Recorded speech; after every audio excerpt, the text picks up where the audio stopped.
ratico porque yo vengo soplada de la clínica y por más que sea el tráfico y eso. Pero el día que yo pueda, yo les aviso. Eso para que no estén preguntando desde mañana, al mediodía, en la tarde, mañana vamos a tener, hoy vamos a tener, o sea, y disculpen, pero que ya se le ha hecho aquí, que cuando no vengan yo les aviso. Entonces, miren,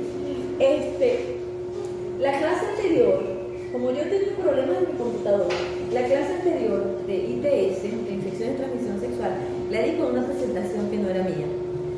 Pero en función del tiempo, si nos da, o sea, vamos a hablar de VIH, que es el tema que nos falta para terminar, ¿ok? El parcial es la próxima semana, que darme la fecha. Creo que va a ser el jueves, creo. Sí, el jueves, ¿verdad? Okay. Entonces, el jueves a las 2 de la tarde, Dios mediante.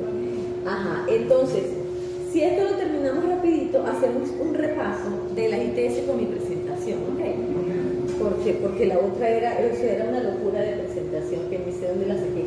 Entonces, hablar de VIH y hablar de SIDA como tal, estoy segura que es como un repaso para todos, ¿verdad?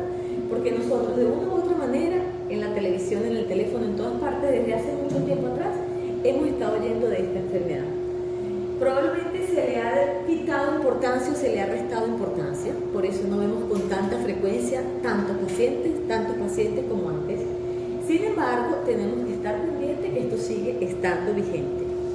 Por ejemplo, la semana pasada, la clase anterior, perdón, el martes, que la semana pasada, por casualidad, yo estoy entrando al laboratorio y hay 2 pacientes positivos para VIH en un solo día. Entonces, ¿por qué les digo esto? Porque sigue estando presente esta patología, se siguen infectando nuestros trujillanos y nuestros venezolanos y todo el mundo. Entonces tenemos que tener presente esto, que es una realidad, que sigue siendo un tema tabú, que sigue, o sea, estando presente entre nosotros. Y que lo que nos tiene que llamar la atención es que cada vez que tenemos relación sexual con alguien, y eso se lo digo de manera personal, estamos arrastrando 10 años atrás de su historia sexual. ¿Estamos claros? ¿Por qué? Porque el VIH puede estar presente, el paciente puede estar muy bien, o la pareja con la que estamos estar muy bien y seguir infectado. ¿Ok? Y eso igualito, así se lo digo desde el punto de vista de ustedes en el momento de cualquier relación sexual o cualquier aventura sexual, pero es exactamente igual con los pacientes. Moraleja, a todo paciente tenemos que tenerlo como paciente positivo. Y por tal motivo, tratarlo como un paciente seropositivo sin discriminación, pero pensando que puede estar allí presente y no solamente tener cuidado y cuidarnos nosotros cuando tengamos un resultado adherido en la historia. Y que el resultado adherido en la historia no es más que otra cosa que echar para un lado a ese paciente. O sea, eso es en lo que no debemos caer. Todo paciente es positivo hasta que no se demuestre lo contrario, y al estar positivo no tenemos que tratarlo con indiferencia ni con ningún tipo de temor. ¿Por qué? Porque haciendo las cosas como se tienen que hacer, pues no hay ningún riesgo. Hay un riesgo con la hepatitis B, ya lo habíamos visto anteriormente. La hepatitis B, el virus de la hepatitis B se transmite por las agujas de las suturas, es decir, agujas que no son perforadas, y hay riesgo de transmisión. En cambio, el VIH es distinto. El VIH no se transmite a través de esas agujas, tiene que estar una aguja camposa abierta para cualquier tratamiento endovenoso, para lo que sea, para que haya transmisión. Entonces es más riesgoso la otra que esta, pero está presente. Les decía en la clase anterior que la sífilis era para su época, se conocía como la gran simuladora. ¿Por qué? Porque cualquier enfermedad podía ser sífilis. ¿Y eso por qué? Porque afecta a cualquier órgano. Independientemente de que su tropismo es por los órganos del tracto reproductor, puede afectar cualquier órgano en el caso de la sífilis. Y ni hablar del VIH, ¿verdad? El VIH afecta casi que desde el pelo hasta las uñas de los pies. Porque si nos da VIH, podemos tener una micosis, podemos tener todo desde caspa para abajo, ¿ok? Y eso es ser una expresión de VIH. Entonces, eso es a lo que quería hacerles hincapié y que no se nos olvidase. O sea, que siempre está aquí. En la actualidad, la gran simuladora es el VIH, sigue siendo el VIH. Y actualmente, con respecto a ¿cómo se llama? A secuelas, es el COVID, ¿verdad? Pero con respecto a la enfermedad es el VIH. Todo ahorita puede ser consecuencia de COVID y es una realidad, porque de esa enfermedad no se conoce casi. Pero de esta sí se conoce y sabemos que cualquier órgano se puede afectar por la presencia del virus. Entonces, es conocido como el virus de inmunodeficiencia humana, pertenece a la familia Retroviridae y es un virus de ARN. Que existen tres tipos conocidos, el 1, el 2 y el 0. El 1 y el 2 en Venezuela está presente de siempre, en su mayoría el 1. Hay países donde predomina el 2, por ejemplo, España y Brasil está el 2.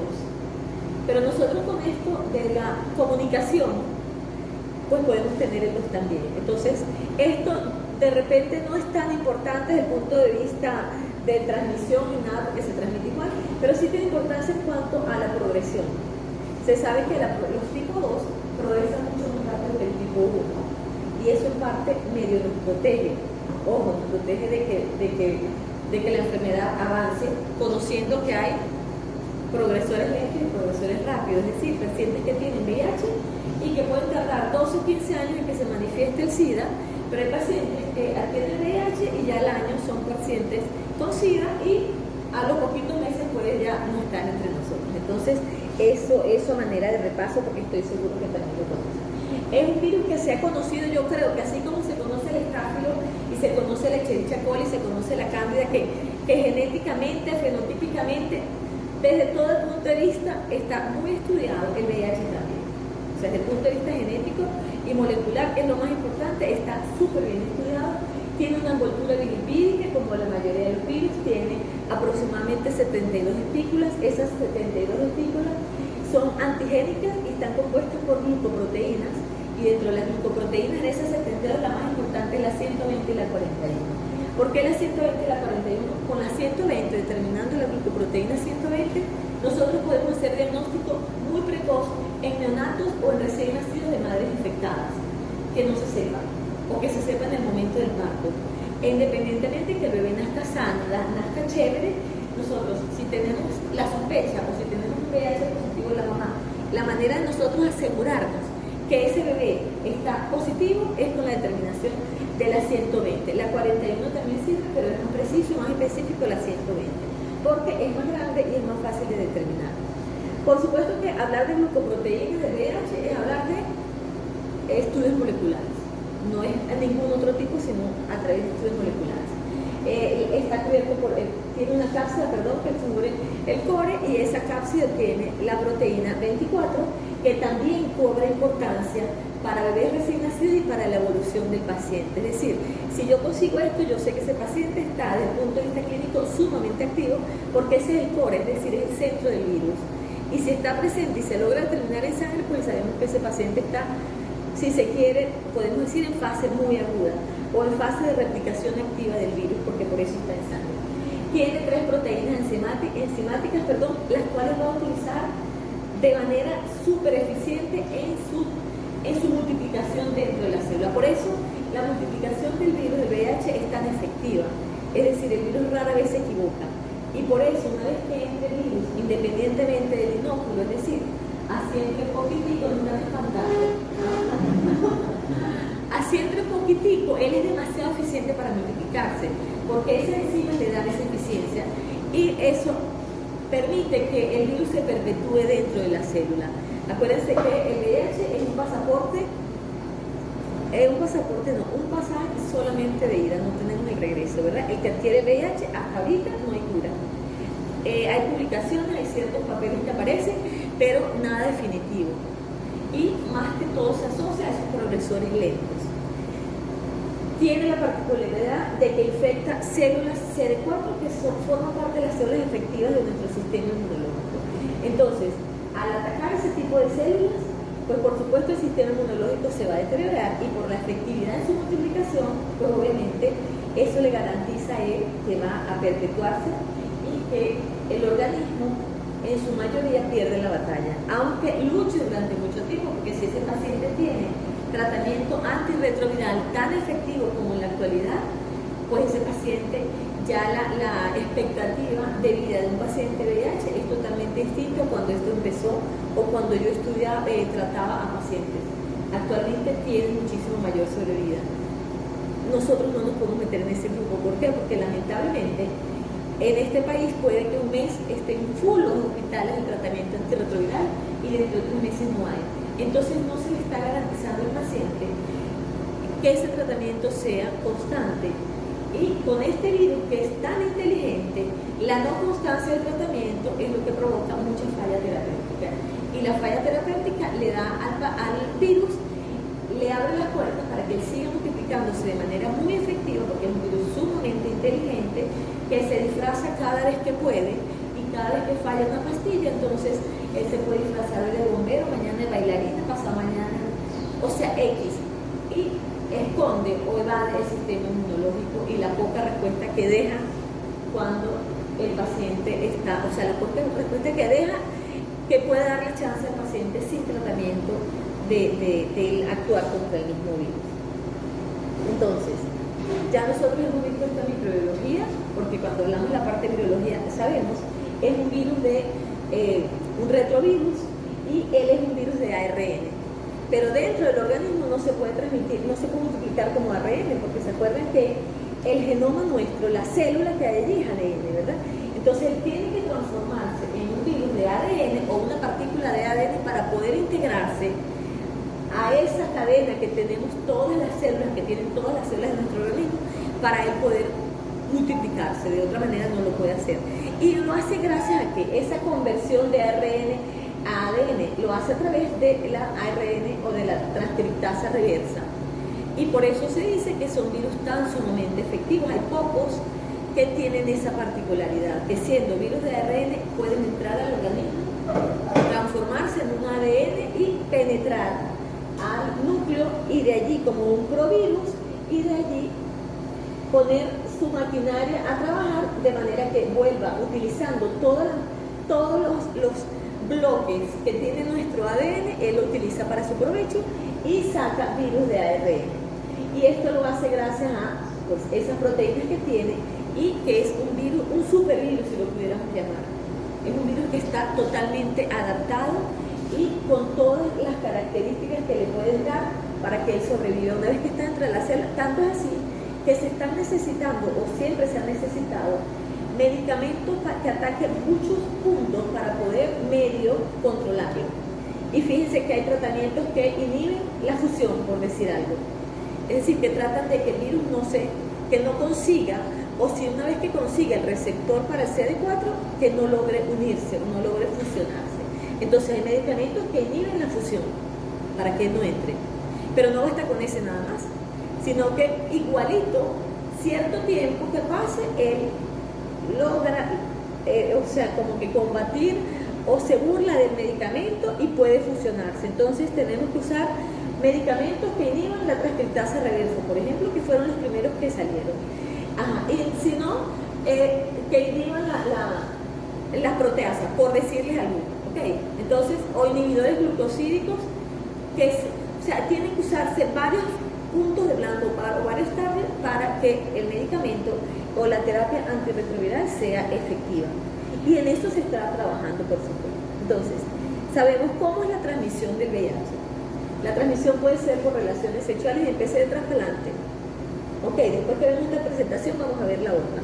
Entonces, puede ser a través de, pero lo hice a propósito de manera de una breve información general, a través de relaciones sexuales. ¿Y por qué a través de relaciones sexuales? Porque es la vía más frecuente. Y esas relaciones sexuales pueden ser del tipo que sea. Ok, del tipo que sea. Pero es muchísimo más frecuente una relación entre homosexuales del género masculino, su transmisión. ¿Por qué? Porque las relaciones son por el ano. Y en el ano, en la mucosa del ano es muy friable, es decir, se rompe con mucha facilidad. Además, la carga viral en el semen es muy superior a la carga viral en las secreciones vaginales. Entonces, si tenemos una secreción uretral o el semen full de virus, además está, al penetrar la mucosa rectal, está rompiendo, es decir, está abriendo puertas, obviamente el receptor va con toda seguridad a contaminarse. Entonces es mucho más frecuente las relaciones entre ese género. Eso está comprobado científicamente, o sea, eso no lo digo yo porque me lo imagino. Y se ha demostrado por qué. Porque se ve que hay matrimonios entre hombre y mujer que han mantenido relaciones sexuales por largo tiempo y la mujer no se contamina. Y eso se explica por qué, porque no tienen relaciones por el recto, tienen relaciones natural, yo lo sigo llamando natural, pero es delicado ese tema, entonces, natural para mí, para muchos otros no. Entonces, relaciones de ese tipo, pues el riesgo es mucho menor. Y se lo digo con más propiedad porque yo hice un trabajo de eso. Y las mujeres que estaban infectadas en el tiempo que yo estudié era porque mantenían relaciones por el recto con sus parejas. ¿Por qué? Porque anteriormente se decía que las relaciones por el recto son más seguras y sobre todo es asunto de cultura. Por ejemplo, en Brasil, la contaminación de mujeres, cuando hubo el boom del VIH con la transmisión más marcada, ¿era por qué? Porque las mamás, cuidando la parte cultural y religiosa, tenía que ir su hija virgen al matrimonio. Entonces, les aconsejaban que tuvieran relaciones por el recto antes de esto. ¿Por qué? Por el riesgo de que fuesen rechazadas X cantidad de cosas, ¿verdad? Entonces, en ese trabajito que era de poquitas pacientes, pero que nos dio una ilustración y nos corroboraba lo que se lee en la literatura, es que las mujeres que mantienen relaciones por el recto, por supuesto, tienen mayor riesgo. Pero por eso se explica que hay matrimonios donde el esposo está positivo y la mujer está negativa. Es por eso simplemente. Ojo, yo no estoy diciendo que nosotros nos vamos a dar a la loca y con cualquiera, porque eso no es así, ¿ok? Eso sigue habiendo, estoy hablando de probabilidades de porcentaje, es muchísimo mayor. Pero siguen las relaciones sexuales, es la vía de transmisión más frecuente. La vía parenteral, y dentro de la vía parenteral están todos esos dibujitos. Por transfusiones, por realización de tatuajes tal cual. Y lo más importante es por la droga endovenosa. ¿Ok? Entonces, los usuarios de droga endovenosa, el riesgo de transmisión de VIH es muy marcado. ¿Y por qué? Porque los drogadictos comparten las agujas. ¿Ok? Claro, eso afortunadamente en países desarrollados las grandes campañas son para eso. Tanto es así que se regalan las inyectadoras. ¿Ok? Hay monodosis, es decir, hay toda una estructura con la finalidad de evitar el riesgo. Pero después que una persona está drogada, o sea, no tiene ese cuidado exactamente. Entonces sigue siendo esa una vía importantísima. Aquí me pueden decir, usted es una anticuada con los tatuajes, y realmente sí. Realmente ahorita para tatuar, o sea, se utiliza cualquier cantidad de cosas que evitan todo esto. Por eso yo siempre les aconsejo, yo no estoy en contra de los tatuajes, pero el que se lo vaya a hacer, que tenga un dinerito y que lo pague en un sitio donde sea totalmente seguro. Y no es que yo me voy a ir para donde un hippie, que no tengo nada en contra de los hippies, pero cualquier persona que esté por allí trabajando y que no tenga los cuidados, y no por malo, sino por desconocimiento, ¿verdad? Entonces hay que ir donde se hacen los tatuajes al mismo sitio para hacerse los tatuajes. Mi sobrino se hizo uno grandísimo, para mí es horrible, dice que es una mil, para mí es como una vieja horrible. Y es toda esta pierna empatada. Y yo, Juan, ¿y eso cuánto te costó? Porque yo dije, si ese trabajo tan relado que es toda la batata, y él es futbolista y tiene una batata así de grande, eso le había costado toda la plata del mundo. Y si me decía que era muy barato, pues yo dije, esto se lo está haciendo de una manera muchísimo. Me dice, tía, tuve que ahorrar porque me costó $650. Y yo le digo, gloria a Dios, se lo hizo en un sitio bueno, por lo menos. Es horroroso, pero él está fascinado, pero eso me da tranquilidad. Y eso habrá que hacerlo, o sea, el momento en que ustedes decidan, se vuelvan locos y se empiezan a hacer tatuajes, que ojo, a los médicos no nos crucen, sobre todo a los caballeros que van a ser cirujanos. Se podrá ver muy fashion en la playa en todo, pero en el área hospitalaria no, porque uno va a tratar a gente y no todos los tatuajes son bonitos, ¿ok? Son bonitos en el sentido, puede ser una belleza, pero no todos los tatuajes expresan el mejor comportamiento, es a lo que me refiero, ¿ok? ¿Perdón?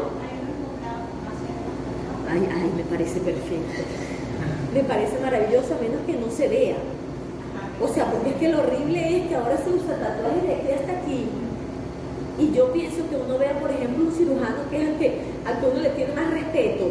Pienso, porque es al que uno le va a poner el cuerpito ahí en una mesa operatoria. Y si yo veo a esa persona tatuada de aquí para acá, o sea, yo lo pienso 2 veces, ¿verdad? Claro, porque es que podemos empezar a pensar que ese paciente, que ese médico puede tener hasta VIH, por decirles algo, ¿ok?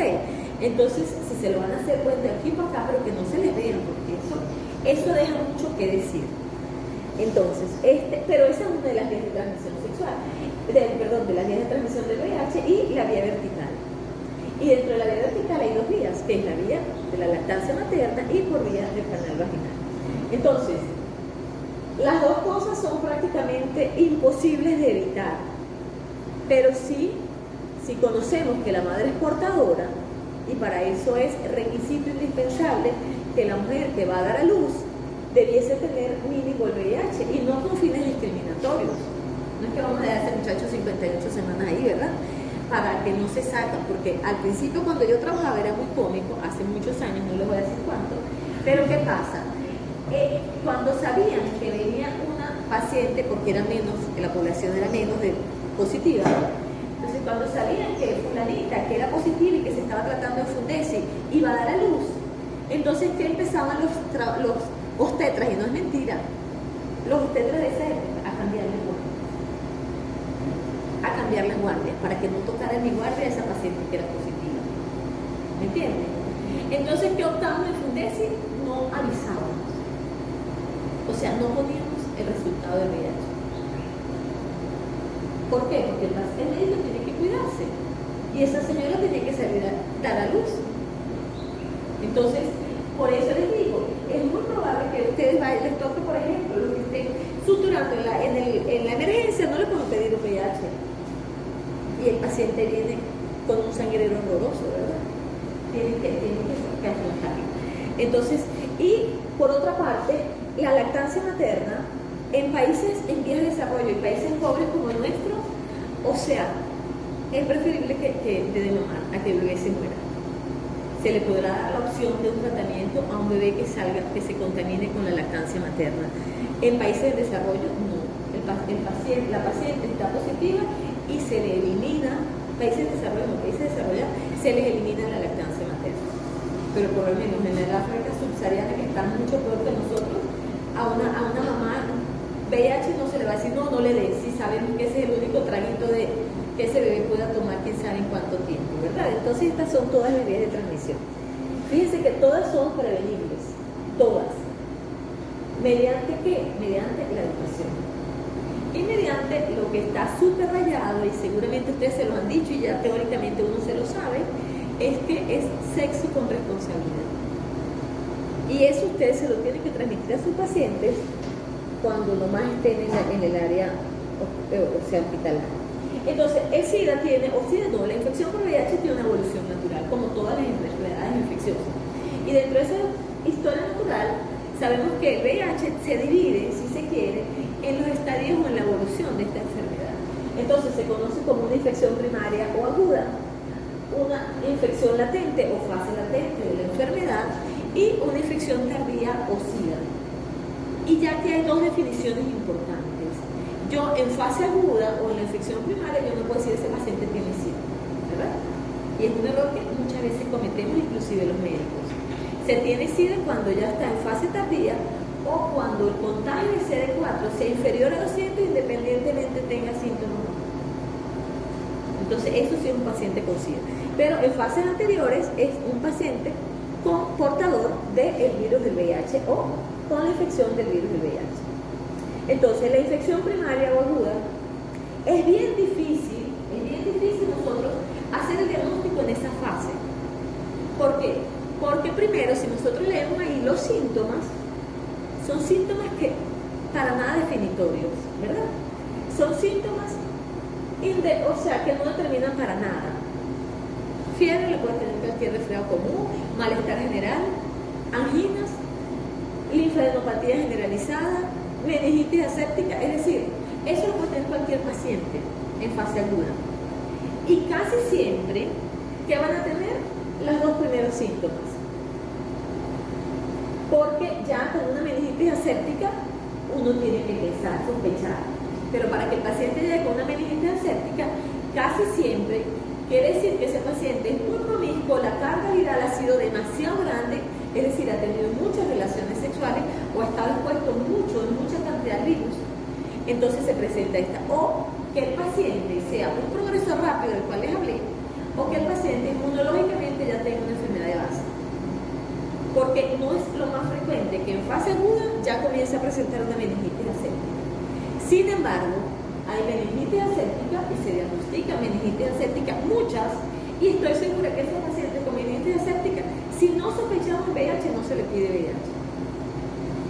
Entonces se piensa, hizo un toque meningio porque tenía una infección X. Entonces esa es la importancia que tenemos que tener y siempre pensar en la gran simuladora de la cual les hablo.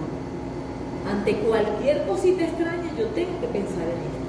Y es bien difícil que ustedes o que nosotros, como pacientes, por ejemplo, tengamos fiebre, malestar general y no se nos ocurra, ay, no va a ser un VIH.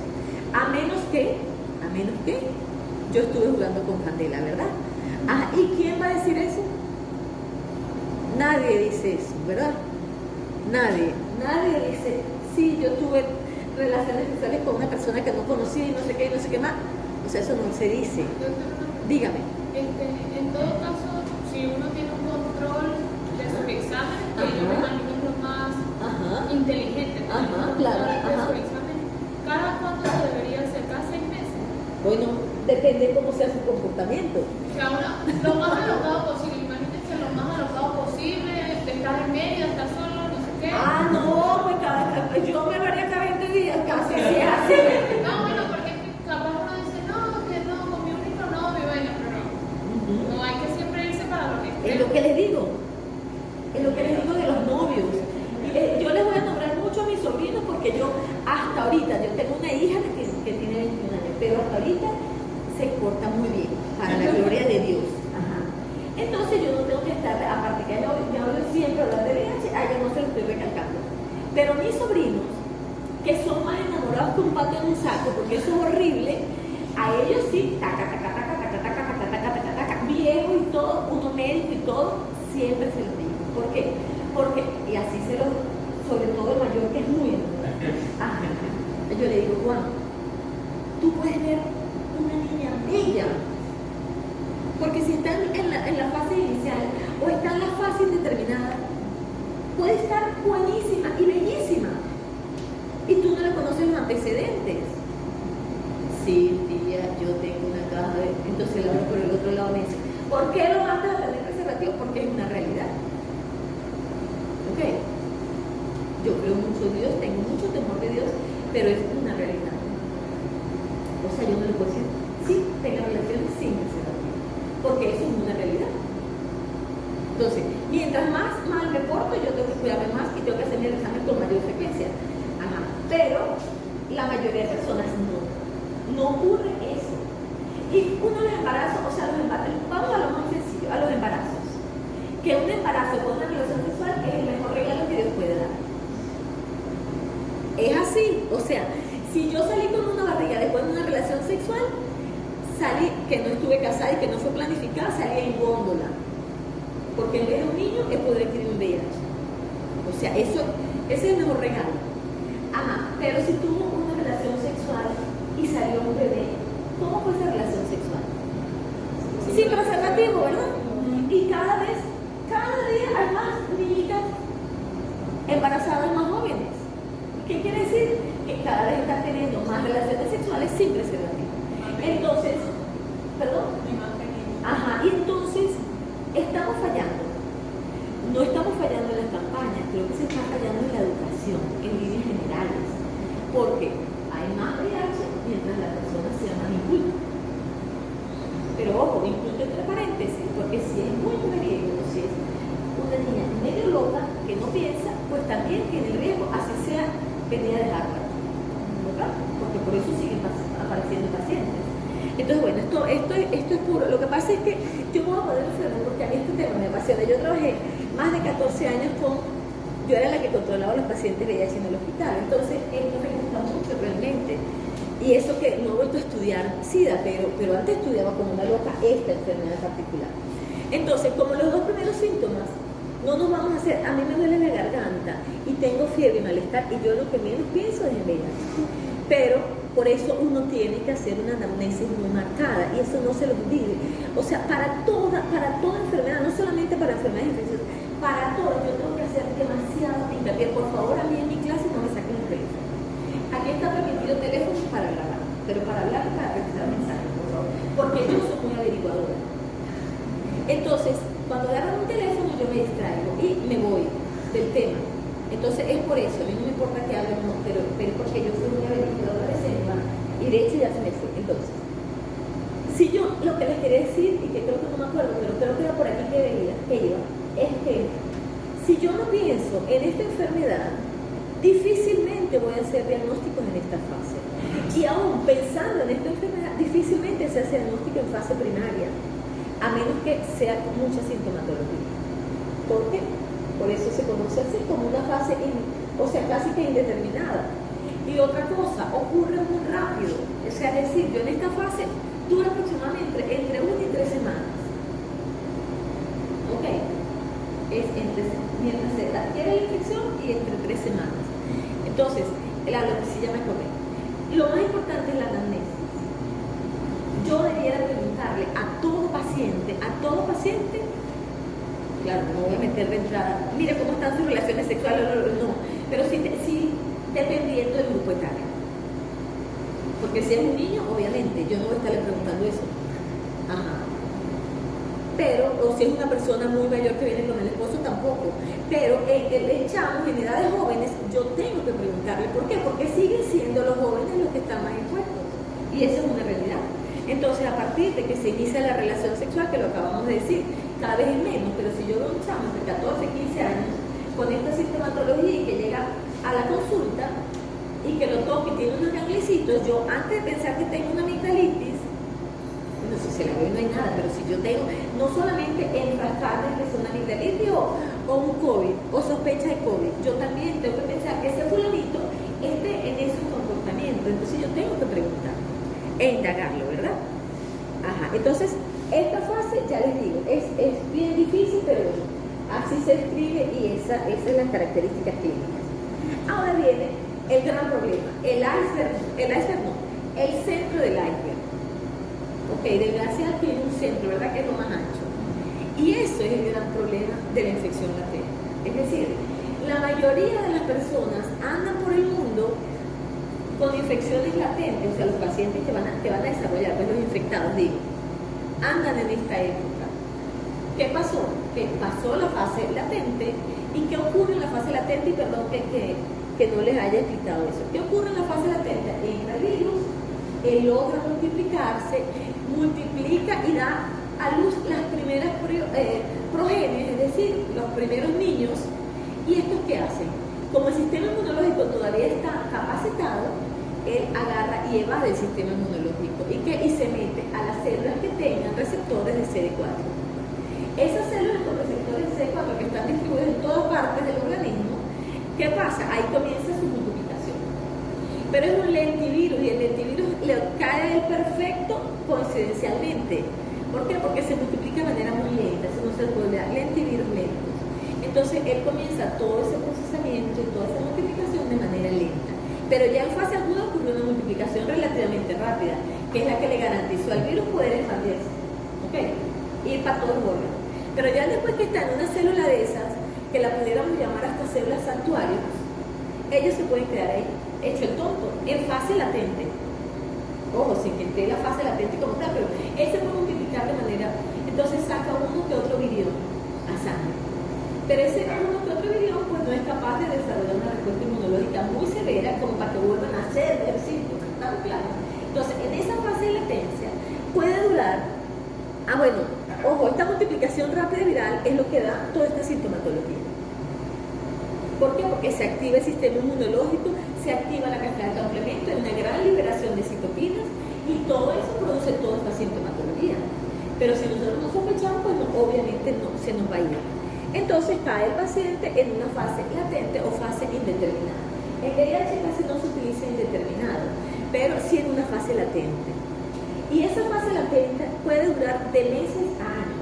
Y cuando yo le digo años, son años.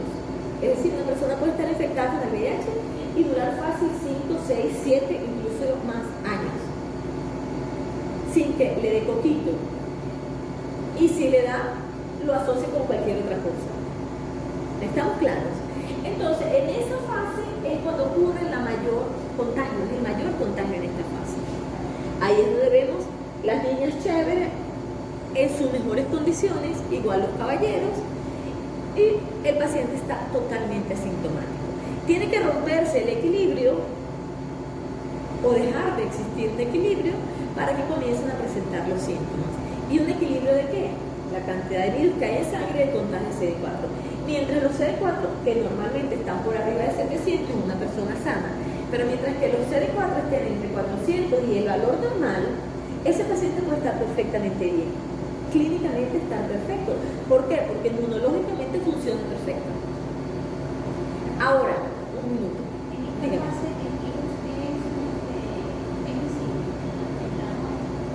Claro, si yo estoy buscando VIH, claro que es visible. En todas las fases. El VIH, claro, en todas las fases.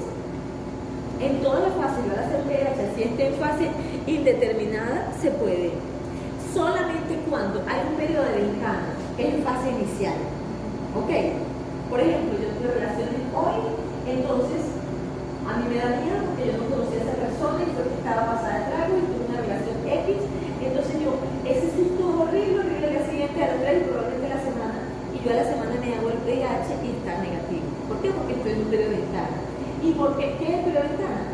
El virus se sigue multiplicando, pero todavía el sistema inmunológico no ha desarrollado anticuerpos. Y ojo con el VIH, para ser más muerta de esta enfermedad, el periodo de ventana en el VIH puede ir de 6 a 1 año. Hasta 1 año. Hasta 1 año. Ojo, hasta 1 año tienen los progresores lentos. Y eso nos tiene a nosotros que orientar a la progresión lenta. Pero hasta 6 meses de manera normal. Es más, a mí me llega un paciente, yo tengo una relación sospechosa, no sé qué, yo le digo, bueno, se la hizo hoy, hágaselo a los 3 meses y hágaselo a los 6 meses. Estando muy pendiente de que esos 6 meses no ha hecho la fase aguda, no tenga nada de esto, de la fase de que les describí. Ajá, ¿y qué les digo siempre? Pero yo, para estar tan tranquila, y usted, si yo fuera usted, me lo hacía al año. Entonces, es 1 año de purgatorio aquí en la tierra. Mientras, yo he visto muchos chamos, de verdad, que me llegan y me hacen, yo digo, como tiene que estar mosca y pendiente hasta el año. Cualquier gripecita lo pasó. Claro, Una vez que dicen que la realización del espectáculo, cuando se utilizaban o cuando utilizan los mecánicos, a mí una vez, pero me dijeron, pero yo no investigué más, que se estaban utilizando los desechables porque la esterilización no se eliminaba el virus como tal, entonces se repartía y se multiplicaba mediante el virus. eso es falso. ¿Por qué? Porque es un virus. Acuérdense que un virus tiene que tener, son parásitos intracelulares, obligatorios. Obligatorios. El objeto inanimado no puede estar. A menos que a ustedes salgan del espéculo y me lo metan a mí. Y eso nadie lo hace. Eso fue lo que me dijeron que el virus podía. O sea, es la única manera de que por un espéculo se pueda. Porque si usted, exacto, ahora si usted lo usa de una vez, sí, pero eso nadie lo hace. O sea, eso nadie lo hace. Bueno, capaz sí, porque en estos días es que hay un odontólogo que trabajaba, no era odontólogo que trabajaba de odontólogo hace no sé cuánto tiempo. Entonces, bueno, eso podrá ser, pero bien toda la persona que vea. O sea, esto es lo mínimo, ¿verdad? Entonces, esto puede durar mucho tiempo. Esto no se nos puede olvidar la fase vital. Pero, de resto, si yo hago un examen, si ya ha pasado un tiempo, eso no va a salir, obviamente, respetando la fase vital, que es importante esa pregunta. Entonces, esta infección latente, ¿qué me va a provocar a mí que se pierda ese equilibrio? Muchísimas cosas. El estrés, la pérdida de peso, otras enfermedades debilitantes, o sea, todo lo que debilite el sistema inmunológico. Eso me va a acelerar que la fase latente. Yo tengo un paciente, yo más no puedo ver un paciente de eso, pero yo tengo un paciente, ese paciente es un ícono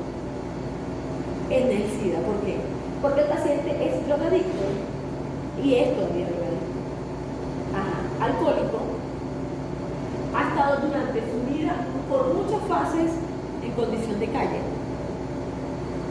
O sea, es todo lo que usted se puede imaginar. O sea, ese paciente llegaba cada ratito con evaluaciones, porque peleaba, o sea, de todo. Y les digo peleaba y todavía está vivo. O sea, yo dejé de trabajar en el hospital hace mucho tiempo, hace más de 12 años, y él todavía está vivo. Entonces, ¿qué pasa? Yo creo, eso es lo que yo, y estoy segura que el poder de la mente es tan bravo, pero tan bravo, que yo les aseguro, Dios me cuide, pero que todos estamos expuestos a esto, porque cualquiera podemos tener una relación sexual también, pero una transfusión, por ejemplo, entonces estamos todos expuestos. Que si yo me entero de esto, o sea, júrenlo que yo al mes ya tengo SIDA. Júrenlo. Pero este paciente que ni piensa, que yo creo que él se acuerda cuando tiene leche cuando me ve a mí. O sea, él no lo piensa. Entonces él la recibía tratamiento cuando yo le caía, por favor, sí, recibía tratamiento que sí, lo dejaba y se perdía. Él todavía está vivo. Entonces creo que es eso, claro, es un progresor lento, pero él no le hace poco. Eso lo veía yo en los pacientes. En cambio, esa gente que tuvo una relación sexual y que no era su conducta. Por ejemplo, hombres, muchachos que tenían, o sea, que no eran patos abiertamente, pero que sí tuvieron una falla y cayeron en eso. Esos pacientes los atormentaba y esos pacientes desarrollaron VIH y se morían rápido. Yo creo que tiene mucho que ver, y bueno, y eso es así en todas las enfermedades. Eso es el COVID, exactamente, es una explicación también de eso. El COVID también creo que se llevó mucha gente por el miedo, más que por la patología como tal. Entonces, en esta infección latente, ¿qué tengo yo que hacer como médico? Si ya yo diagnostiqué esto, este paciente tiene que estar en control. Y en países desarrollados donde el medicamento está a los botones, ¿qué pasa? En muchos pacientes, durante la infección latente se inicia el tratamiento antirretroviral sin síntomas. ¿Por qué? Para prolongar este periodo. Yo no sé cómo estará ahorita la condición del tratamiento aquí en el país, ni siquiera en nuestro hospital, pero cuando sí me estuve interesada hace muchos años atrás, preguntaba, bueno, si estaba dejando casi que el paciente ya tuviera SIDA, pues para poder iniciar el tratamiento, porque eran muchos y no hay la disponibilidad de tratamiento. Esto en una época, mensualmente costaba, en una época cuando no había tanto fármaco, porque ahorita la industria farmacéutica, y obviamente es una política a nivel mundial, creo yo que es el abaratar todo este tipo de medicamentos, pero son medicamentos muy costosos. Entonces, mensualmente le salía al paciente $2,000. En la época en que yo les daba tratamiento, o sea, que yo los trataba cuando no los daba el Estado. Entonces, creo que solamente un paciente pudo aguantar eso y lo aguantó un tiempo. Pero no lo podía. ¿Quién puede pagar hace 1000 años $2,000? Y ahorita tampoco, mensual. No creo que esté a esos precios, obviamente está más barato, me imagino. Pero igual sigue siendo muy costoso y de muy difícil adquisición. Es decir, aquí en el Estado no lo venden, en el país no lo venden en ninguna farmacia. Tiene que ir obligatoriamente a una dependencia del Ministerio de Salud. Entonces, el SIDA ya les adelantaba, ya en fase crónica, ya el contagio CD4 tiene que ir por debajo de 200 células por milímetro cúbico y comienzan a aparecer los síntomas. Les repito, independientemente de si hay síntomas, los CD4 están menor de 200 y ya eso es SIDA. Pero en su mayoría se empiezan a aparecer los síntomas. ¿Qué son? Y por supuesto, los síntomas también es en respuesta al aumento de la viremia. ¿Qué es la viremia? La carga que hay en sangre, ¿verdad? Eso se mide. La manera de cómo controlar a un paciente VIH con los CD4 y con la carga viral. Y por supuesto la aparición de las enfermedades oportunistas, y como su nombre lo indica, ellos están aprovechando la oportunidad que el sistema inmunológico está por el suelo para aparecer y para multiplicarse el virus y comenzar a presentar todos los síntomas. Entonces, ¿cuáles son las enfermedades que pudiese tener un paciente con VIH? Son muchísimas, ¿verdad? Y aquí por tener un ejemplo, y aquí falta seguramente, son enfermedades que orientan al diagnóstico de VIH con un antecedente, en cualquier paciente con antecedente epidemiológico. Por ejemplo, infecciones bacterianas, múltiples de cualquier cosa, es la gran simuladora. Infecciones micóticas, todas las que quieran. Ojo, yo les decía, y se los dije en la clase anterior, y creo que ustedes también se lo he dicho en alguna oportunidad, candidiasis muy marcadas a nivel bucal, a mí me tienen que llamar la atención, y a nivel esofágico. ¿Ok? Ojo, tampoco es que se van a morder y sale una pepita blanca y van a decir, ay, yo tengo VIH o alguien tiene VIH porque le vean un sapito, una lesión micótica en la boca. No, les estoy hablando cuando toda la boca está impregnada de cándida, que pareciera que hubiese comido recién yogur, por decirles algo. O sea, es decir, toda la boca está blanca, la cavidad bucal, porque así son los pacientes con VIH. Entonces, ese es un tipo de cándida que es relativamente frecuente porque forma parte de flora habitual y eso es lo que nosotros que sospechar. Diarreas. Y eso creo yo que es lo más frecuente.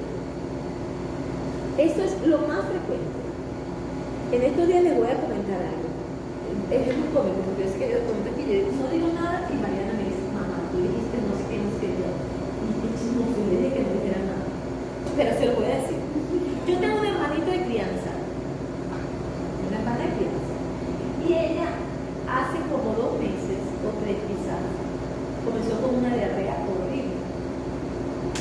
Y perdió 7 kilos. Ajá. Y mi hermanita de crianza bien cortada, que yo sepa. Y entonces, cuando ella me dijo, yo tengo, le hice, por supuesto, le hice un cultivo, no le creció nada. Ajá. Y a los 3 días le dije yo, Laura, vamos a hacer un VIH. Y Laura, mira Mariela. Y yo, sí, Mariela. Pero Mariela, uno no sabe, uno no conoce su intimidad. Es mi hermana de crianza, tiene 40 años, yo no sé en qué pueda andar ella. Y le hice el VIH. Pero aparte de eso, ella la llevamos para donde un internista y la llevó Laura. Y yo le dije, Laura, y le vas a decir a ese internista que le estudie, que le busque VIH. Ya tiene la prueba para que se lo busque. ¿Qué resultó ser? Un hipertiroidismo. Ah, pero es que uno tiene que sospechar de VIH a todas personas con diarrea que dure más de 15 días. No se ríe porque es real, es real. O sea, el que no piense con una persona con diarrea por 15 días que pueda hacer un VIH está pelando. O sea, está totalmente desubicado en este mundo. Yo pienso en exceso. Ajá. Porque yo sí pienso en el SIDA todo el tiempo. Pero es que hay que pensar, porque eso es una realidad. Eso es una realidad, porque, mire, con el COVID casi que es menos. Porque el COVID no lo podemos ocultar, o sea, pero tener sexo, o sea, eso es lo que uno más esconde en el mundo. O sea, nadie le va a decir, mire, yo ando, o sea, eso es una realidad. Y el paciente no se lo va a decir, porque somos mentirosos por naturaleza. Y más esa parte que es íntima, obvio. Entonces, el síntoma más importante, lo más definitorio de VIH es la diarrea. Ojo, tampoco es que tiene 3 días de diarrea y ese paciente tiene SIDA. O sea, no. Hay que esperar una diarrea prolongada, donde se haya estudiado y no resulte otra cosa. Tengo que sospechar, obviamente. Pérdida de peso también. Dígame, y si en caso que el paciente presente diarrea 5 días, se le para los Le estoy diciendo que no, eso no tiene que buscar otra enfermedad. Es constante. Obvio. Esto es constante. Y el paciente va con más de 20 veces al día. Bueno, a muchas cosas. El VIH afecta las células epiteliales, todo el tracto epitelial lo destruye. Ajá. Pero aparte de eso, hay protozoarios y bacterias y de todo que, como no hay defensa, pues actúan allí. Entonces, obviamente, eso causa diarrea.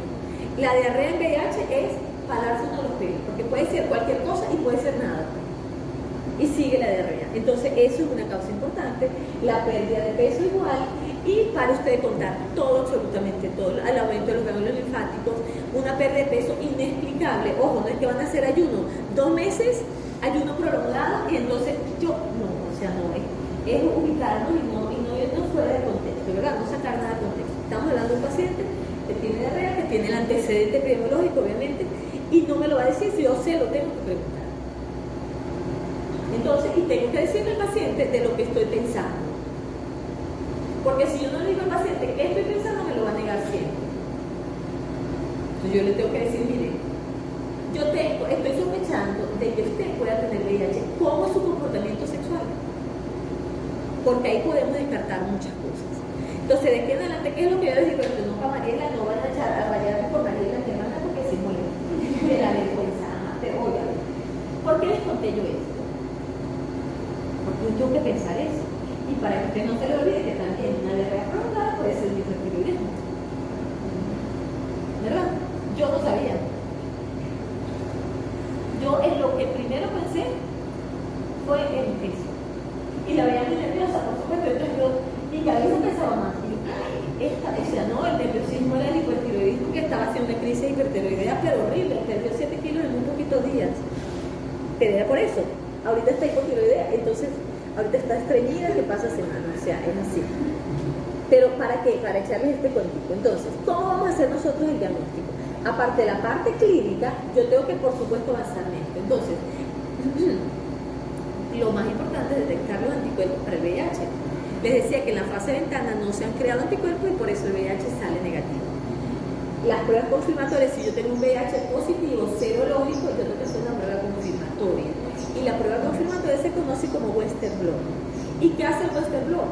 Es el patrón de proteínas del VIH lo comparan con el VIH ya diagnosticado.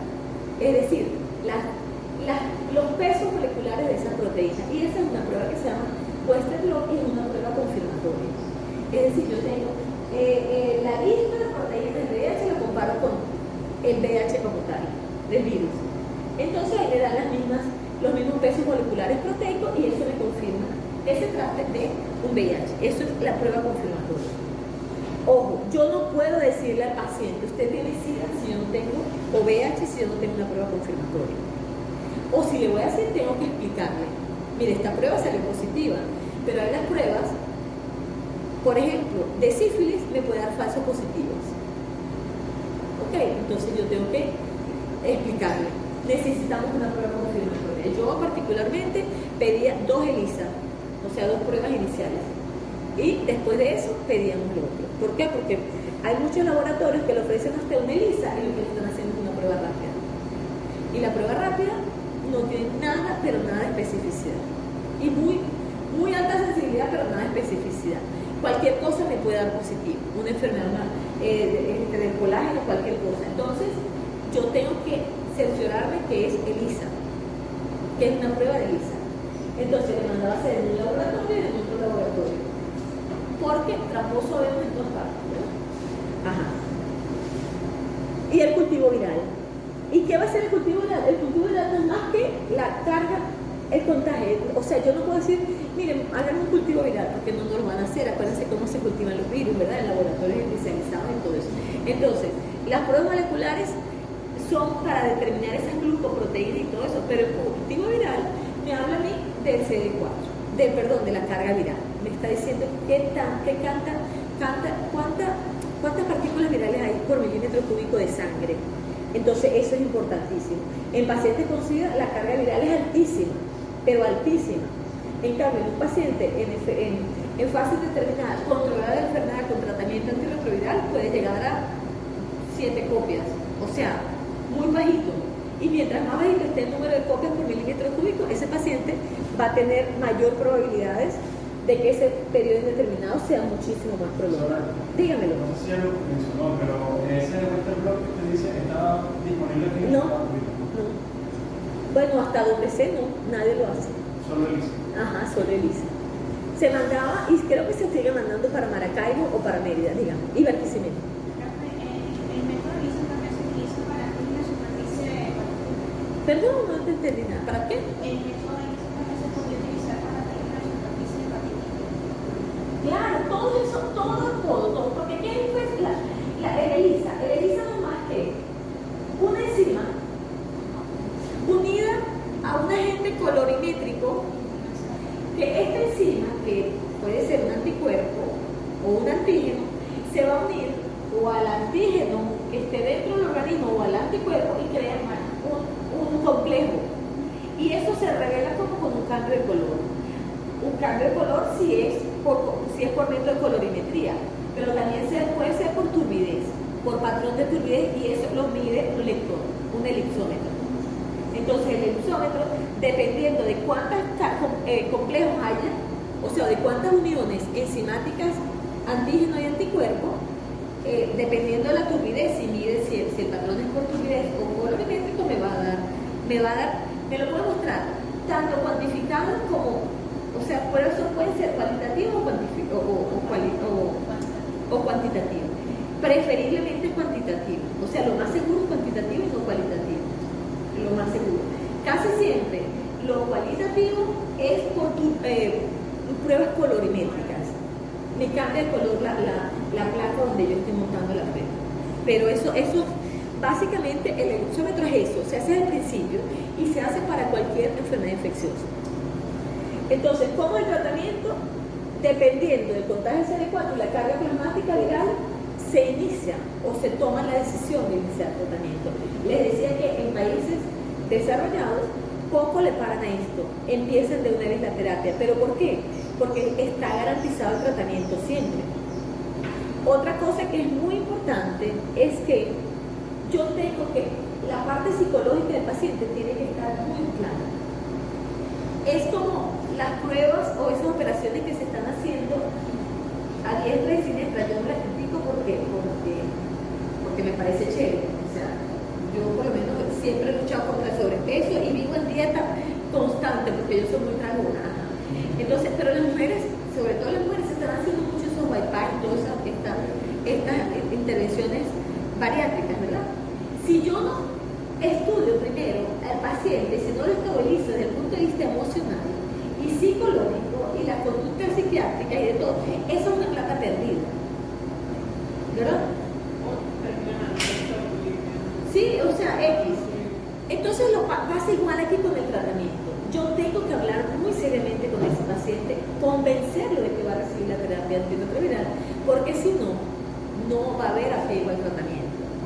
¿Por qué? Porque ahorita, gracias a Dios, se están uniendo 3 y 4 medicamentos en una sola pastilla.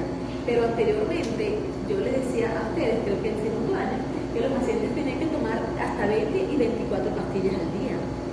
Pero no eran pastillitas normalitas, por lo menos ¿cómo se llamaba? Creo que era el DD, no me acuerdo, le voy a acordar antes de terminar. Esa pastilla era como tomarse una Alka-Seltzer. Entonces, ¿qué hacen los pacientes? Lo partían, pero era así, o sea, grandísima. Pero no solamente eso, sino que el sabor de esa pepa era una cosa, o sea, de esa moneda era una cosa horrorosa. Y los pacientes lo describían: doctora, a mí cómo se me cae en el estómago. O sea, eso es una cosa genial. Entonces, la adhesión al tratamiento es un tratamiento muy antipático, hay que usar protector gástrico, pero aparte de todo esto, yo tengo que darle terapia para las enfermedades oportunistas preventivas, ¿verdad? Entonces, yo le tengo que dar Bactron, le tengo que dar, si tiene diarrea, le tengo que dar para cubrir cualquier cantidad de parásitos ocasionalmente.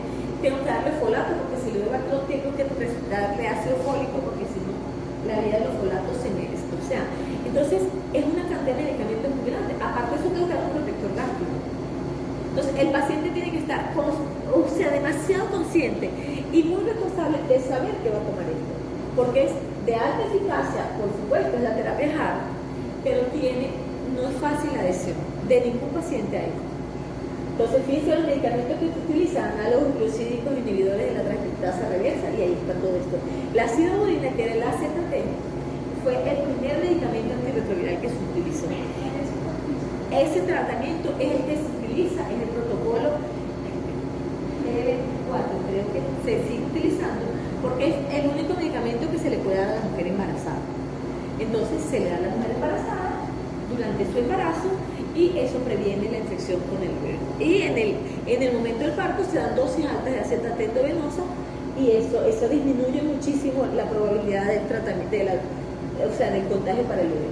Análogos nucleosídicos inhibidores de proteasa. Ojo, esa revista, esta publicación, esta lámina es del año Matusalén.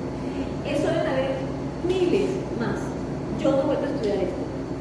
Pero deben haber cualquier cantidad de medicamentos, porque es la industria farmacológica O sea, yo estoy segura que la cantidad de dinero que se ha invertido en el VIH no se ha invertido en ninguna patología. Y se sigue invirtiendo, ¿por qué? Porque ya les digo, todo, o sea, esto genera demasiado escozor en todo el mundo. Se infecta, por ejemplo, el hijo de X fulanito y se inyectan millones de dólares para el estudio de los medicamentos. Entonces, la industria farmacológica para el VIH no ha parado nunca y no seguirá parando. Por eso siguen apareciendo que fulanito se inyectó, no sé, saliva del oro y no sé qué, y bajó un poquito el CD4. Es decir, hay estudios locos porque no ha parado la industria farmacológica en tratar de buscar una cura para esta patología. Entonces salen unas publicaciones que tampoco podemos pensar, sí, ya hubo la cura, porque no son estudios, díganme. Doctora, una pregunta. Tengo entendido que nosotros en cualquier accidente laboral que tengamos, debemos tomar retroviral para la prevención, obviamente si es con agujas. Sí, señor, perforado. ¿Nosotros vamos a tomar este mismo esquema? No es terapia de alta eficacia, no, es solamente uno. Y aquí está esto, perdón.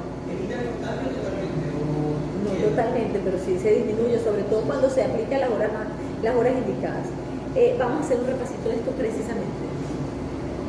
VIH es una infección de transmisión sexual y es una enfermedad laboral, ¿verdad? Entonces, ¿cuál es el riesgo? Las personas de mayor riesgo somos nosotros. Y en este caso yo digo nosotros, pero son ustedes, porque yo trabajo directamente con el paciente. ¿Okay? Entonces, ustedes son las personas de mayor riesgo. En este momento no, pero en el otro año sí. ¿Por qué? Porque ustedes van pichones como fuimos todos. A enfrentarse a un gorila. ¿Sí? Y ustedes van a ser guardias. Y esto es un hospital de guerra. Es y sigue siendo, y fue, siempre ha sido, porque es un hospital de referencia. De muchos estados, gente de Lara, gente de Zulia y gente de Maracay, de Media, perdón. Más todo lo que tenemos aquí. ¿Ok? Entonces es referencia de 3 estados. Entonces es un hospital de guerra, no es mentira. O sea, por eso uno va a las pasantías de aquí y las pasantías de aquí son lo máximo. Porque usted aprende absolutamente de todo. Pero así como aprende absolutamente de todo, tiene mayor riesgo, obviamente. Y yo no le puedo decir lo contrario. Entonces, ¿qué? Y el riesgo, ¿por qué tiene tanto riesgo? Porque ahí ya no hay ni guantes. O sea, yo les decía la vez pasada, no sé si a ustedes o al otro grupo, no sé, tienen que buscar la vacuna. ¿Se lo digo a ustedes? Ajá, exactamente. Tienen que vacunarse todos contra la hepatitis B. Todos. Yo antes les exigía eso, yo no les dejaba que pasaran la materia si no tenían la vacuna. Tienen que vacunarse contra la hepatitis B porque ya les digo el mayor riesgo. Porque a ustedes les va a tocar eso. Y tienen, ahorita yo no sé cómo irán a hacer, pero en el nombre de Dios de aquí allá se solventará. Pero ustedes tienen que cargar en su koala por lo menos un par de guantes. Por lo menos. En la emergencia no les pueden faltar los lentes. O sea, ustedes tienen que tener sus lentes de protección. ¿Por qué? Porque en el momento menos pensado les llega una herida, o sea, un malandro que tirotea X. Entonces, la exposición laboral es muy grande. ¿Y por qué les digo a ustedes? Ustedes no son médicos, pero a ustedes, aún en este hospital, les va a tocar. O sea, ustedes en un año van a tener que comportarse como médicos, sobre todo en el área de emergencia. Porque el médico que está ahí no da abasto. Y ustedes tienen que aprender. Entonces uno aprende ahí porque aprende. Yo no sé cómo estará ahorita porque tengo entendido que hay muchos pasantes. Pero igualito, los otros pasantes no se atreven a eso, porque no saben nada. Entonces ustedes tienen un conocimiento, ustedes les va a tocar hacer y enseñar. ¿Ok? Entonces eso es una realidad. Entonces el riesgo laboral está presente. Siempre, atendiendo un parto, con un niño, o sea, en todos los servicios hay riesgo. Por eso les digo que todos los pacientes tienen que verlo, por lo menos al principio como un paciente vea. Y si no llevan ese temor, se van a llevar muchos charcos. ¿Por qué? Porque van a pasar muchos sustos. ¿Por qué? Porque se van a apoyar, a pinchar, a tocar sangre, X. Y no me canso de decírselo. Juan Andrés, mi sobrino, que acaba de salir del posgrado de cirugía, ha recibido 3 ciclos de antirretroviral. El primero lo recibió aquí en el UNED. Eso es normal, no es normal. Él es muy cabeza loca. O sea, él suturado me dice, pero Juan, ¿por qué tía, porque yo quise ponerle el capuchón de la aguja hecho en la cama. Y yo dije, pero yo les he dicho en clase superficie dura. Y usted no tiene que hacer esto, porque la vista falla y el susto falla, y el cansancio, y la luz y todo. O sea, yo no puedo pretender ponerle al lapicero así, esto así, porque probablemente no, o sea, no. Tiene que ser así. Yo tengo una aguja, así indicando lo que sea, yo tengo que ponerlo así. Yo todavía ahí estoy sembrando los objetivos de bebés que son recién nacidos. Y yo creo que en mi vida, gracias a Dios, hasta ahorita, de todo el tiempo que tengo médico, me he pinchado nunca. Porque yo trabajé en VIH y yo sabía lo que era eso. Entonces, siempre, todavía ahí, yo saco, desenfundo la tapita de la inyectadora, tomo la muestra y jamás he tratado de ponerle esto a una aguja. Pero es que ni cuando inyecto a los de mi casa. Porque si ustedes no lo hacen de manera rutinaria, se les olvida. O sea, tienen que aprenderlo a hacerlo de manera rutinaria. Juan Andrés la cama del paciente. Rata, punto, la primera. Después tomando otro y el medio también. ¿Que les va a pasar algo en el retroviral? No, no les va a pasar nada. Pero no saben si el retroviral va a estar a tiempo. Porque tiene que ser las primeras 6 horas, máximo 12 horas. Y ya con 12 horas se corre el riesgo. Si es un paciente positivo, ojo. Pero yo no me puedo dar el lujo de esperar a que ese paciente me diga si sí o si no para yo empezar la terapia. Yo tengo que empezar de una vez. Por eso son denuncias obligatorias. Es decir, yo me puyo inmediatamente tengo que ir a un superior, me puyé. Pero ¿qué es lo peor? Que el paciente que se puya, por ejemplo, si usted se puya, Dios lo cuide, usted tiene que ir para la clínica o para el hospital, buscar una inyectadora, tomarle la muestra del paciente y lo va a pagar usted porque el hospital no se lo paga. Tiene que hacer la prueba del paciente y hacérselo usted. Y si el paciente está negativo, usted no se va a olvidar nunca en mi clase de que ese paciente puede estar en periodontal. Entonces yo, ¿cuándo vuelvo a estar tranquila? Al año. O sea, al año. Entonces esto no se le puede olvidar. Por eso yo creo que la clase, pero que es más importante de parasitología es esta. ¿Por qué? Porque usted de parasitología no de infecciosas. ¿Por qué? Porque esto es la práctica que usted va a tener ya. O sea, ahorita, cuando no terminen esto, vamos al hospital. Entonces no pueden, tienen que pegar la cabeza al cuerpo. Y tienen que pensar que todo paciente es infectado. Y que ya les digo, si uno se infecta de VIH, no hay cura. No hay cura. Entonces uno lo tiene que hacer de manera consciente. Es decir, eso, yo siempre fui muy cobarde. Siempre, por eso estudié microbiología. Yo no quería ser microbiólogo, yo quería ser infectólogo, pero salí embarazada y no me pude ir para carajo. Entonces hice microbiología. Pero, ¿qué pasa con esto? Como si siempre fui muy cobarde, yo era demasiado cuidadosa y todavía soy muy cuidadosa. O sea, yo no era de que le venía una emergencia y yo, ¡ah! Así no. O sea, nunca. Por miedo, ojo. Por miedo, no por otra cosa. Yo no les estoy diciendo que sean miedosos, lo que sea que se cuiden. O sea, yo soy microbiólogo, lo mío son las bacterias, ya yo no sé atender a pacientes. Mi hija me pide que vaya con las misiones con ella. Y digo, no, yo no voy a ir porque van a decir que ella es la doctora, ella es la que va a saber retratar, entonces yo no voy a saber retratar a nadie, entonces no voy. Lo mío son las bacterias, a mí ya se me olvidó todo lo demás. Y nunca he ido, ella explica no sé cuántos años yendo. Y yo no voy a ir porque me van a decir, esta es la doctora que más sabe de eso, yo no sé nada de eso y me da mucho miedo. Y más ahorita. Ajá, pero ustedes que van a ir con todas las ganas y todo el entusiasmo del mundo, queriendo, se van a lanzar con todo esto y tienen que hacerlo porque es la única manera de hacerlo, pero lo tienen que hacer con mucho cuidado, con muchísimo cuidado. Entonces, el riesgo existe, ya vemos los riesgos, ¿verdad? Ustedes en el hospital va a ser mucho más riesgoso. Los fluidos con riesgo, sangre, semen, líquido amniótico, fíjense, a uno lo baña el líquido amniótico. Ese muchacho viene en periodo expulsivo y lo baña. Entonces tiene que quedar sus lentes. La leche materna, los líquidos corporales, la saliva, el líquido cefalorraquídeo, la víscera, los órganos, todo eso tiene de ello. La exposición, una herida provocada por instrumento con lumen o con luz, lleno de sangre o fluido corporal, es un riesgo, ¿verdad? Eso es lo que es un pinchazo. Exposición a mucosas, heridas o a sangre con fluido corporal contaminado con sangre. Es decir, que yo me rompa. Miren, a mí me da mucha risa y esto lo conoce. El papá de Mariana ya murió, pero era cirujano. Entonces, Oscar muchas veces lo veía yo en la clínica, donde fuera. Entonces, con 2 guantes. Pero en el primer guante, o sea, se veía, en el segundo guante la sangre aquí. Y yo, ok, tocar. Y eso está roto. Ay, sí. Ah, o lo veía con las manos llenas de sangre. Algunos niños se tocan también porque los cirujanos le pierden el miedo. ¿Okay? Entonces hay que estar sumamente pendiente de todo esto. O sea, no es que uno ponga 3 guantes y ya. Hay que hacerlo con muchísimo cuidado. Otra cosa, el cirujano no es difícil, o sea, no es raro, claro, me ocurre con tanta frecuencia, que se le rompa el guante. Y no va para la operación, por eso sigue. Porque eso es así, esos son así de locos. ¿Ah? Y entonces, si hay un pinchazo, o si yo me rompí, o me haré la uñita, o X, o de tanto lavarse las manos, porque los cirujanos se sacan, esa piel puede sufrir abrasiones o pequeñas heriditas allí. Entonces, eso hay que estar pendiente, hay que estar muy pendiente. Derrame de fluido, o no, o se bañan así, se va a llegar también bañado ese de sangre, porque es así.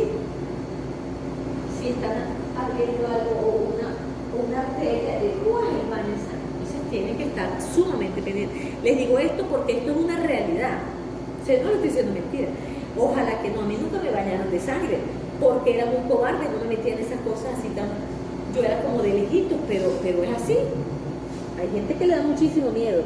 Entonces, derrames de sangre, fluido corporal con riesgo de una solución de continuidad de la piel, tales como heridas, dermatosis, etc. Es decir, cualquiera de nosotros puede tener eso en algún momento. Yo soy muy cobarde con las uñas, por eso las carnes siempre muy feas, de verdad, porque a mí me da mucho miedo que me hagan las uñas. ¿Por qué? Porque yo sé que la manicurista, que eso le pasa a todas, fácilmente sacando de la cutícula me puede romper. Ah, y yo trabajo todos los días con secreciones de pacientes. Y yo no uso guantes, cosa que no debe ser así, pero yo no uso guantes. ¿Por qué no uso guantes? Porque le tengo pánico al guante de látex y el mechero. Porque como yo soy distraída, a mí me da miedo que yo me acerque la mano al mechero, que estoy todo el día con el mechero, y me queme. Entonces yo trabajo sin guantes, no debería hacerlo, pero yo me lavo las manos a cada ratico.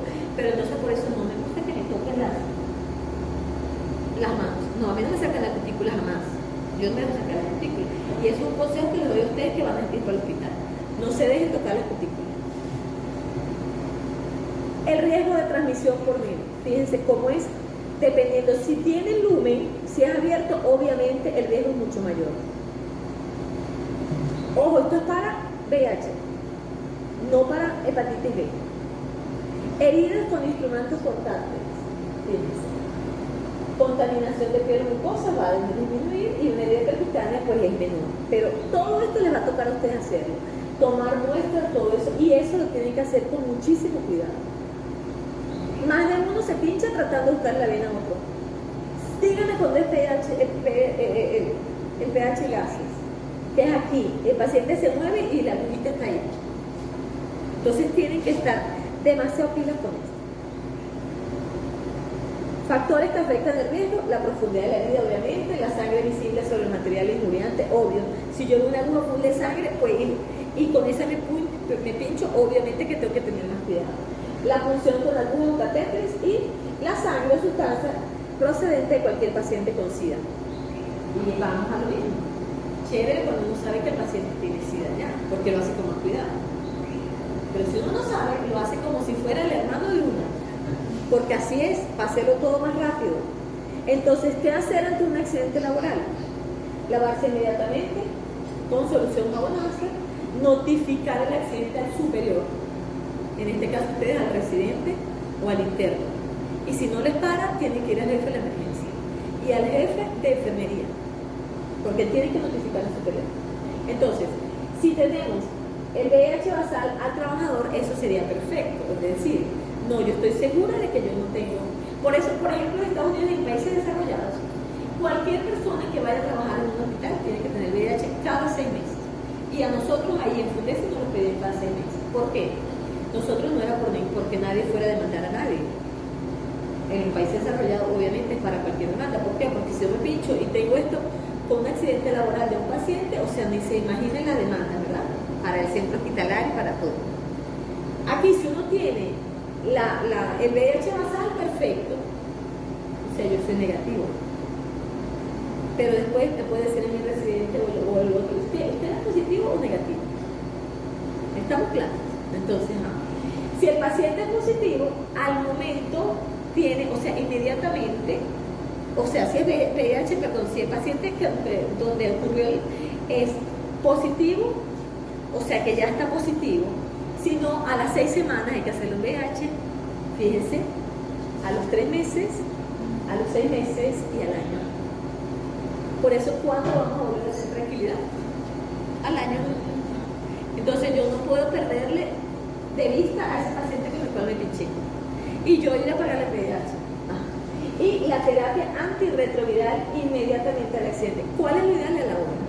Y debiera ser a la hora. Porque se supone que eso debería estar en la emergencia. ¿Qué pasa? En el hospital central, hasta donde yo sabía, hasta cuando ocurrió lo de Juan Andrés, estaba era en la dirección del hospital.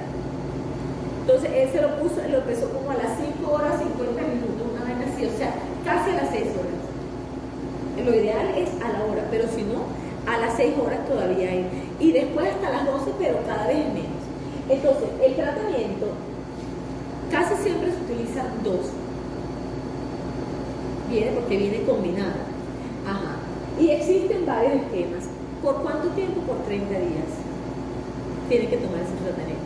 Y mientras tomen ese tratamiento, obviamente no pueden tomar licor, porque ellos son todos hepatotóxicos. Todos estos medicamentos son hepatotóxicos. Entonces, el tratamiento hay que cumplirlo por 6 meses. Y se supone que el hospital está en condiciones. Entonces, para prevenir la exposición laboral se deben aplicar las precauciones universales ante cada procedimiento que involucre el contacto con sangre y fluidos corporales. Es decir, todo paciente hay que tratar con esto. ¿Y cuáles son las medidas universales? El uso de tapabocas, el uso de los lentes, el uso de los guantes. O sea, cualquier cosa, aprender a manipular absolutamente todo esto. Entonces les quedé debiendo, pero se los voy a publicar, la otra clase de ITS. Me comunico con